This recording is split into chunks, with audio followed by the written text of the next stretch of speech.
Hi friends मु खाउटेन आपन स्वागत जनाउची मोर नया वीडियो रे एडा होची पार्ट 3 वीडियो आपन को पार्ट 3 वीडियो रे आपन स्वागत जनाउची एबे हमें सोनाम साई और तालुकार डेकोरेशन मूर्ति देखिबा को जाउछु। पार्ट 1 वीडियो रे हम बाजार साई रे देखिथिले पार्ट 2 वीडियो रे हमें निरंजन नगर देखिथिले ए सब डेकोरेशन देखिला परे जिबु अथरे मीना बाजार जिबु मीना बाजार मध्य बहुत सारा वीडियो नबु बहुत सारा दोली रे बसबु आपण एबे आसलुणु एबे महाप्रभुଙ୍କର परिभ्रमण स्टार्ट हबो तेणु କରି एते ଭିଡ ରହିଛି ଏଠି ଆଜି ପାର୍ଟ ପରିଭ୍ରମଣ ଭିଡିଓଟି ଆପଣ ନେକ୍ସଟ ଭିଡିଓ ଦେଖି ପାରିବେ। ଏବେ ଆମେ ସୁନାମ ସାହି ଭିତରକୁ ଆସିଲୁ ଏଇଠି ସାଇଡ ରେ ରଘୁନାଥ ମନ୍ଦିର ଅଛି ଆଗରେ ଗୋଟେ ବହୁତ ବଢିଆ ମେଢ ଅଛି ଚାଲନ୍ତୁ ପାଖକୁ ଯିବା। ଏଠି ଶିବ ପାର୍ବତୀଙ୍କର ମେଢ ବସିଛି ଆହୁରି ଆଗରେ ଦେଖନ୍ତୁ ଆହୁରି ଆଗରେ ବହୁତ ଗୁଡାଏ ମେଢ ଅଛି। ଆହୁରି ଆଗକୁ ଗଲେ ଆଉ ବଢିଆ ବଢିଆ ମେଢ ଗୁଡିକ ଦେଖିବା। ଏ ସାଇଡ ଏତେ ଗହଳି ନାହିଁ କାରଣ ମେନ ରୋଡ ଟା ବୋଲେ ମୀନା ବଜାର ଟୁ ମହାପ୍ରଭୁଙ୍କ ପାଖକୁ ପୁରା ମେନ ରୋଡ ଟା ଗୋଟେ ଅଛି ତ ଏ ଗଳି ଦେଇକି ଆସୁନାହାନ୍ତି ହେଲେ ମଧ୍ୟ ଯାତ୍ରା ନଥିବା ଟାଇମ ରେ ଯେତିକି ଗହଳି ଏବେ ତାଠୁ ଅଧିକ ଗହଳି ଅଛି ଦେଖିବାକୁ ଗଲେ। ଏବେ ଆଗରେ ଗଲେ ଶନି ମନ୍ଦିର ଅଛି ଶନି ମନ୍ଦିର ସାଇଡ ରେ ଗୋଟେ ମେଢ ବସିଛି ଦେଖନ୍ତୁ ଏବେ ଶ୍ରୀକୃଷ୍ଣ ରାଧାଙ୍କର ମେଢ ବସିଥିଲା। ଦେଖନ୍ତୁ ଏ ସାଇଡ ରେ ଶନି ମନ୍ଦିର ଅଛି ଏବେ ଏବେ ତ ଆମେ ଆଗକୁ ଗଲେ ଦେଖନ୍ତୁ ଆଉ ଗୋଟେ ମନ୍ଦିର ପଡିବ ସାଇଡ ରେ ମଧ୍ୟ ଆଉ ଗୋଟେ ମୂର୍ତ୍ତି ଅଛି ଚାଲନ୍ତୁ ସେ ପାଖକୁ ଯିବା ଆଜି ମୁଁ ମୋ ଭାଇର ସାଙ୍ଗମାନେ ମୋ ସାଙ୍ଗମାନେ ସବୁ ମିଶିକି ବାହାରିଛୁ ଆଜି ମୀନା ବଜାର ଯିବୁ ନା ସମସ୍ତେ ମିଶିକି ଗଲେ ବହୁତ ବଢିଆ ଲାଗିବ ମିଶିକି ଦୋଳିରେ ବଇଲେ ବଢିଆ ଲାଗିବ। ଆଜି ମୁଁ ଭାବୁଛି ରାମଦୋଳିରେ ଆଉ ଟୋରାଟୋରେ ବସିବି ଭାବୁଛି ସେଠିକି ଗଲେ ଦେଖିବା। ମେଢ ଅଛି ଆପଣ ଦେଖନ୍ତୁ ଆଗରେ ଏଇଟେ ଜଗନ୍ନାଥ ମନ୍ଦିର ଅଛି ଜଗନ୍ନାଥ ମନ୍ଦିର ଗେଟ୍ ଟା ତିଆରି କରିବା ପାଇଁ ଗେଟ୍ ଟା ଭାଙ୍ଗି ଦେଇଛନ୍ତି। ଆମେ ଏବେ ସୁନାମ ସାହି ଭିତର ଟା ବାହାରି ପଡୁଛୁ ଭିତରୁ ବାହାରି ପଡିଲା ପରେ ଦେଖନ୍ତୁ ଏବେ ଗେଟ୍ ଟା ଦେଖିପାରୁଥିବେ ଆପଣ ଏ ସାଇଡ ରେ ଆହୁରି ରାସ୍ତା ଅଛି ସେପଟେ ଚଢିଆ ବୁଲି ଯିବା ପାଇଁ ରାସ୍ତା ଅଛି ଆମେ ଏବେ ଯିବୁ ମୀନା ବଜାର ଯିବୁ ମୀନା ବଜାର ଯିବା ପାଇଁ ଆମେ ତାଲୁକା ଛକକୁ ଯିବାକୁ ପଡିବ ଏବେ ଆଗରେ ତାଲୁକା ଛକ ପଡୁଛି।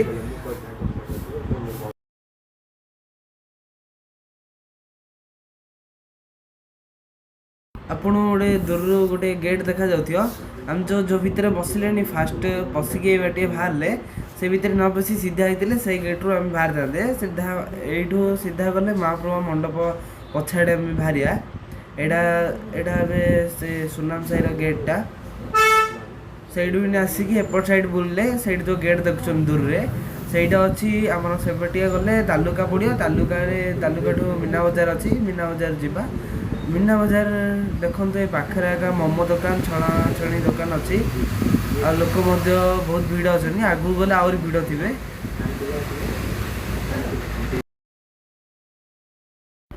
ଏବେ ଆମେ ଗେଟ୍ ଭିତରୁ ପଶିଗଲୁ ଗେଟ୍ ପାଖରେ ଆଗ ବହୁତ ବଢିଆ ଡେକୋରେସନ ହେଇଛି ମେଢ ମଧ୍ୟ ବସିଛି ପାଖକୁ ଚାଲନ୍ତୁ ଦେଖିବା।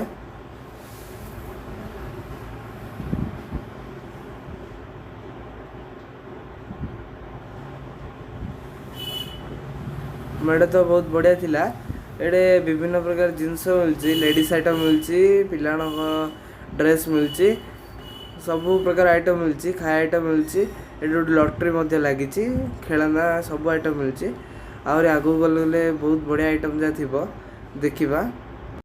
ଏଠି ଶିବଙ୍କର ଗୋଟେ ମେଢ ବସିଛି ବହୁତ ବଢିଆ ଲାଗୁଛି।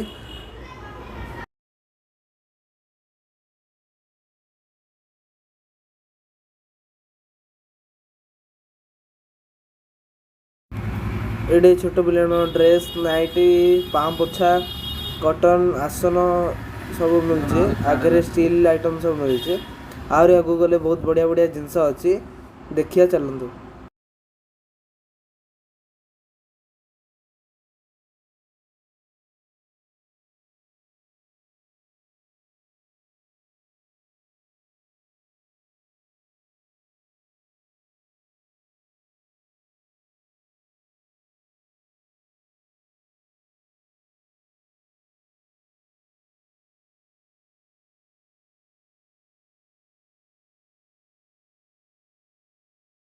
एडे माँ कालींकर बहुत बढ़िया मेढ़ बसचे बहुत बढ़िया लगे। आम ए मीना बजार पाखक पड़ा आसले आगे आगे मीना बजार अच्छी ये पाखापाखि बहुत भिड़ रही।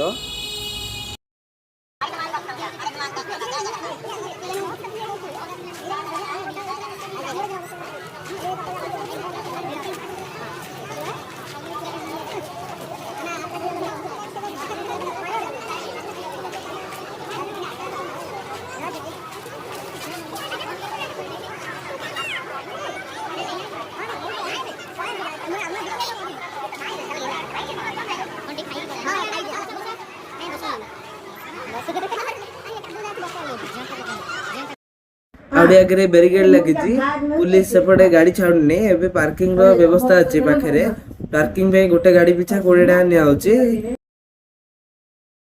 एबे तो मीना बजार बहुत पाखा हेलानी मु तो सब जिनसर मजा नेबी आपण मानकू भी कहबी जे आपण माने भी आसी सब जिनसर मजा नेबे। चलंतु भीतर जिबा।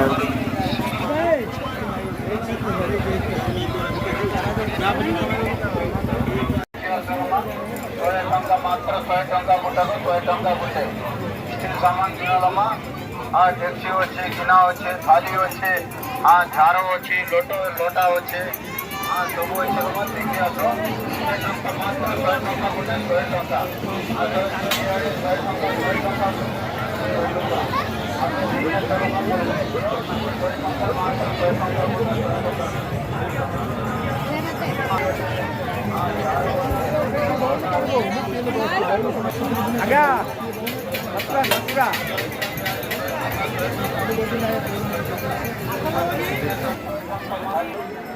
भाई गाड़ी किसका है? गाड़ी है?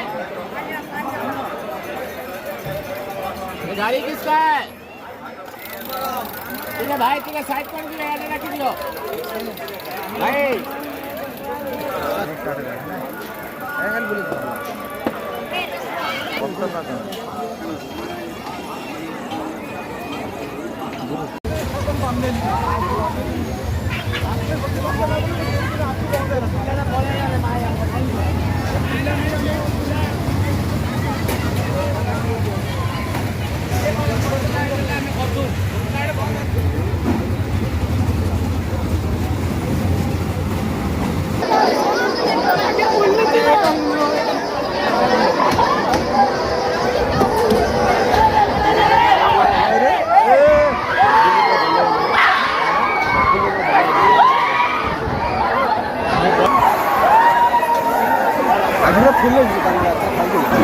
खतरनाक फील लगे।